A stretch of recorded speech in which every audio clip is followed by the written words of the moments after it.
Magic Paintbrush by Julia Donaldson.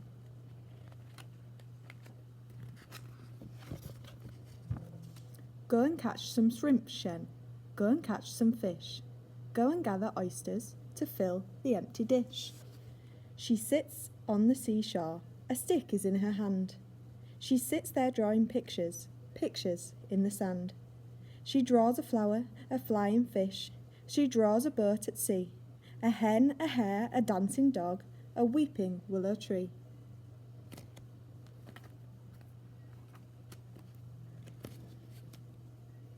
The waves roll in and wash away the pictures in the sand. But on a rock there sits a man, a brush is in his hand. He looks around, he calls to Shen. "Come here," he whispers. "Hush! We don't want all the world to know about this magic brush."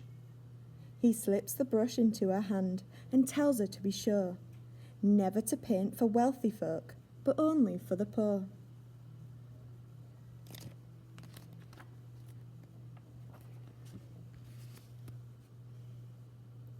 Did you catch some shrimp, Shen? Did you catch some fish? Did you gather oysters to fill the empty dish?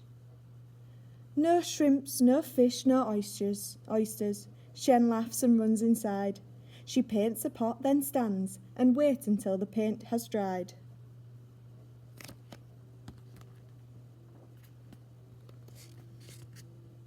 The paint dries on the paper, the painting of the pot is not a painting any more, but real and steaming hot.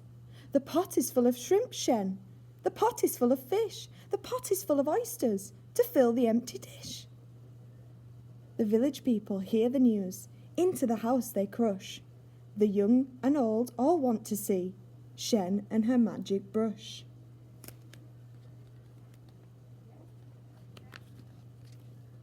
She paints a melon for a boy, a ladder for a man, a basket for a woman, and for a girl, a fan.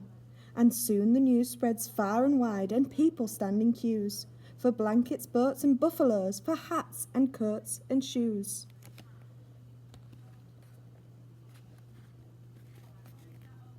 The news spreads over fields of rice and over desert sands, until at last inside Shen's house the powerful emperor stands. I order you to paint a tree and make it very big. Instead of leaves, paint golden coins, 100 on each twig. Shen shakes her head.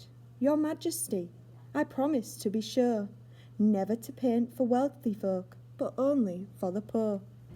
The emperor scowls and stamps his foot. He bellows to his men, "Seize the magic paintbrush and seize the girl called Shen."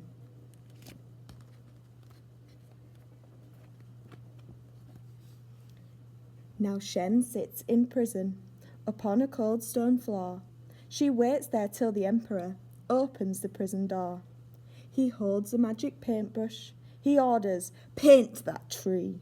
Paint me my tree of golden coins, and then you shall go free." She takes the brush and bowing low says, "Gracious Majesty, come back here in the morning and you shall have your tree."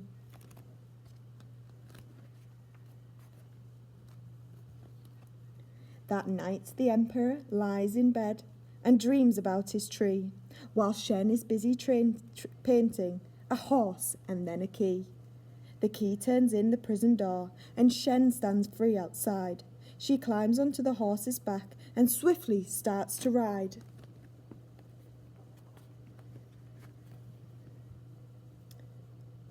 "Where are my coins?" the emperor shouts. "Where is my golden tree? Where is the magic brush?" he cries. "Who let the girl go free?"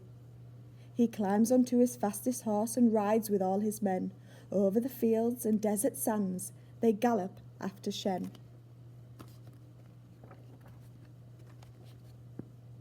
"It's Shen! It's Shen! She's back again!" The neighbours gather round.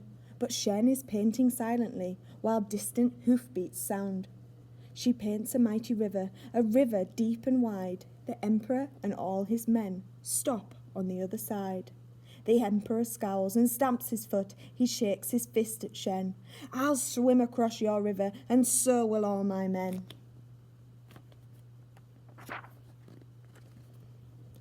But Shen is busy painting a beast with scales and claws. Its scarlet wings are open, and flames curl from its jaws.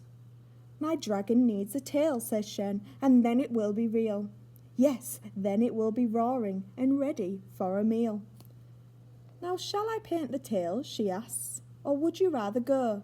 She dips her brush into the pot. The Emperor cries out, no! He turns his horse and rides away. Away ride all his men. Shen takes the magic paintbrush and starts to paint again.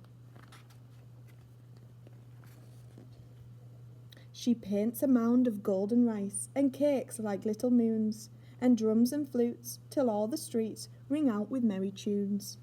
The sun goes down, the moon comes out and shines as bright as day, while Shen and all the villagers dance the night away.